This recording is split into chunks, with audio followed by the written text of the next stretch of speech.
ঘুম ভেঙেছে? চা নাও। কি হয়েছে সীমা, এত রাগ কেন?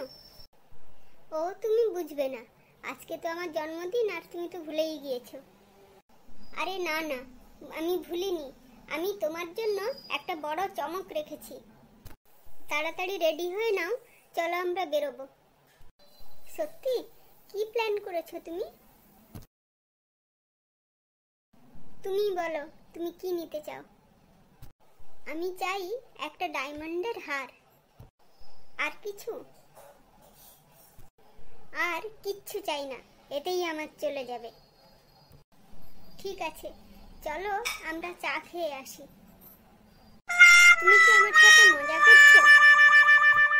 চলো শপিং মলে গিয়ে একটা ডায়মন্ডের নেকলেস, একটা ভালো ড্রেস আর একটা সুন্দর কার্ড আমাকে গিফট দেবে। এটাই হবে তোমার পানিশমেন্ট।